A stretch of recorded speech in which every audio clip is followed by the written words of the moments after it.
बिस्मिल्लाहिर्रहमानिर्रहीम। कंटिन्यूशन है ये पिछली वीडियो की। 20 मिनट के बाद कैमरा बंद हो जाता है तो फिर इसको आगे दोबारा रिकॉर्ड करना पड़ता है। तो बहरहाल तो प्रोडक्शन डिपार्टमेंट की सबसे ज़्यादा प्रोक्योरमेंट होगी, उसको उसकी अमाउंट निकल आएगी कि जी प्रोडक्शन ने पिछले क्वार्टर में इतनी आइटम्स रिक्वायर्ड की थी जो हमने प्रोक्योर की, और करंट जो क्वार्टर है उसमें इतनी आइटम प्रोक्योर हुई हैं, तो इन दोनों का कंपैरिजन हो जाएगा।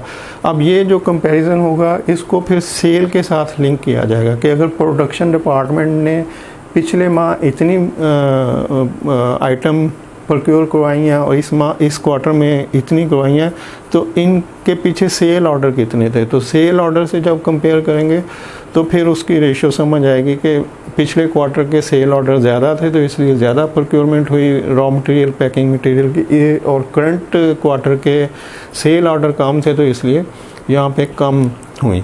तो अगर ऑर्डर कम है लेकिन प्रोडक्शन ज़्यादा हो रही है तो फिर आप सोच सकते हैं कि क्यों हो रही है, फिर उसकी रीज़न ढूंढी जाएगी। तो सिमिलरली आप दूसरे डिपार्टमेंट का चेक कर सकते हैं कि एडमिन डिपार्टमेंट की कितनी पिछले क्वार्टर की कितनी आइटम प्रोक्योर हुई हैं, उनकी अमाउंट कितनी थी, इस क्वार्टर में कितनी हुई हैं। तो अगर उनमें कोई ह्यूज डिफरेंस आ रहा है तो क्यों आ रहा है, ऐसी कौन सी चीज़ है जो इस क्वार्टर में ऐड हुई है और पिछले में नहीं थी।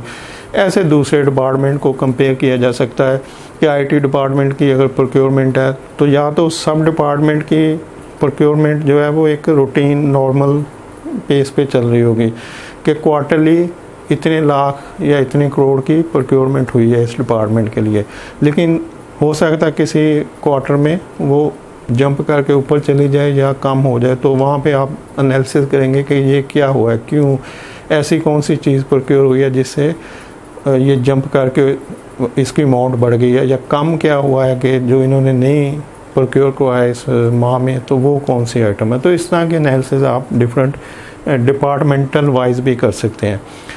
और सिमिलरली आप डिफरेंट यूनिट का कंपैरिजन कर सकते हैं। बहुत सारी इंडस्ट्रीज़ हैं जहाँ पे डिफरेंट यूनिट होते हैं, या एक इंडस्ट्री के अंदर डिफरेंट यूनिट होते हैं। जैसे अगर टेक्सटाइल को लें तो एक ही ग्रुप होगा लेकिन वहाँ पे यार्न का अलहदा से यूनिट होगा, वीविंग का अलहदा होगा, प्रिंटिंग का अलहदा होगा, एम्ब्रॉयडरी का अलहदा होगा, स्टिचिंग का अलहदा होगा। तो इस तरह से डिफरेंट यूनिट होंगे उनके। तो अब हर यूनिट की जो बाइंग है वो सेपरेट उनको कंपेयर किया जा सकता है कि यार्न वाले क्या यूज़ कर रहे हैं, कितनी अमाउंट है, कितनी आइटम है, कौन सी आइटम है, वीविंग वाले क्या कर रहे हैं। ऐसे फूड इंडस्ट्री में होता है, फार्मास्यूटिकल भी बन रही है, फूड भी बन रहा है, कोई मेडिसिनल सिरप भी बन रहा है और फूड आइटम भी बन रही है, या कुछ और भी इंडस्ट्री। तो डिफरेंट यूनिट भी हो सकते हैं कि एक यूनिट आपका लाहौर में है, एक पिंडी में है, एक पेशावर में है, तो उनके कंपैरिजन कर सकते हैं कि उस यूनिट ने कितना यूज़ किया पिछले क्वार्टर में और इसमें, और इस यूनिट ने कितना किया। और एक जगह भी हो सकते हैं तो वहाँ पे भी आप इस तरह के कंपैरिजन कर सकते हैं इनके साथ। इस तरह से बजट और परचेजेस का भी कर सकते हैं कि जैसे पिछले क्वार्टर में अगर ये कम अमाउंट यूज़ हुई है, जैसे कि यहाँ पे जो इम्पैक्ट आ रहा है, और करंट क्वार्टर में ये रेट बढ़ने से इतनी अमाउंट बढ़ गई है, तो क्या हमने जो बजट अलाउ किया था इसके लिए वो कितना था।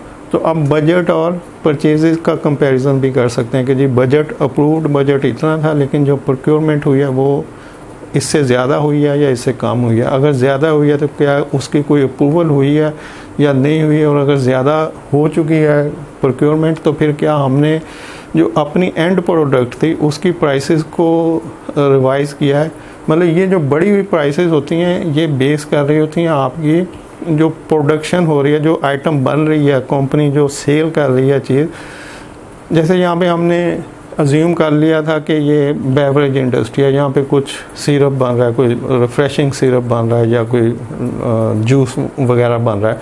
तो अब जब पिछले क्वार्टर की निस्बत इतना इम्पैक्ट ज़्यादा प्राइसेस का आ रहा है कि इतनी प्राइसेस बढ़ रही हैं, तो इसका मतलब कि इस क्वार्टर में जो जूस बन रहा है उसकी जो यूनिट प्राइस है अगर वो 10 रुपये का है तो वो 10.5 या 11 रुपये होना चाहिए। तो ये जो बड़ी हुई प्राइसेस हैं ये मैनेजमेंट को फिर डिसीजन लेने में मदद देती हैं कि हमने अपनी प्रोडक्ट की कॉस्ट को, जो बड़ी हुई कॉस्ट है, मैन्युफैक्चरिंग कॉस्ट है, क्या उसको प्रोडक्ट की कॉस्ट के ऊपर डालना है, उसकी प्राइसेस को इंक्रीज़ करना है। इसके लिए मार्केट की दूसरी सिचुएशन को भी देखा जाता है, जैसे कंपटीटर क्या कर रहे हैं, उनकी प्राइसेस बढ़ रही हैं या नहीं बढ़ रही।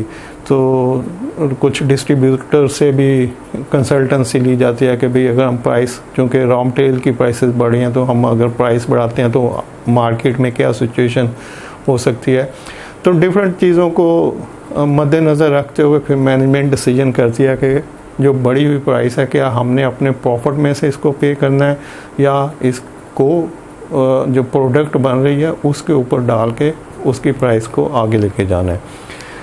तो इस तरह से ये स्पेंड एनालिसिस है। उम्मीद है कि आपको समझ आ चुकी होगी कि स्पेंड एनालिसिस अखराजात के तज्ज़िये को कहते हैं कि आपने जो खर्च किया है वो किस किस हेड में किया है, कितना किया है, और जो किया है उसको नेक्स्ट क्वार्टर में जब हम करेंगे, नेक्स्ट मंथ के लिए जब हम करेंगे, तो क्या हमारे पास कोई बेहतर स्ट्रेटजीज़ हैं कि जो प्राइसेस बढ़ रही हैं हम उनको कैसे कंट्रोल कर सकते हैं। तो इस तरह की स्ट्रेटजीज़ फिर इसके ऊपर आगे फॉर्मुलेट होती हैं। कॉस्ट सेविंग इसी पे बेस कर रही होती है, न्यू सोर्सिंग इसी के ऊपर बेस कर रही होती है, स्ट्रेटजिक रिलेशनशिप जो वेंडर सप्लायर से होते हैं वो इसी के ऊपर बेस कर रहे होते हैं। बहुत सारी चीज़ें स्पेंड एनालिसिस के ऊपर बेस कर रही होती हैं, क्योंकि आप एक हैवी अमाउंट कंपनी का एक 70-80% बजट जो है वो प्रोक्योरमेंट डिपार्टमेंट यूज़ कर रहा होता है। तो उसको इस तरह की इंफॉर्मेशन का होना बहुत ज़रूरी है कि वो जो बजट यूज़ कर रहा है, फंड जो इस्तेमाल हो रहे हैं वो किस किस जगह पे कितना कितना हो रहे हैं और उसका इम्पेक्ट क्या आ रहा है। क्या वो एक हैवी अमाउंट है, जैसे कि आपको यहाँ पे पॉइंट कर दिया कि 10 लाख अगर मतलब 10 लाख इंक्रीज़ हो गया उसकी बाइंग में, तो 10 लाख अगर इंक्रीज़ हो गया तो इसका मतलब कि ये क्रिटिकल आइटम है, इसके लिए हमें कुछ स्ट्रेटजी बनानी चाहिए, इसकी प्रोक्योरमेंट को फोकस करना चाहिए। तो ये डिफरेंट सिचुएशन पॉसिबल हो सकती हैं स्पेंड एनालिसिस के को करने में। थैंक यू, अल्लाह हाफ़िज़।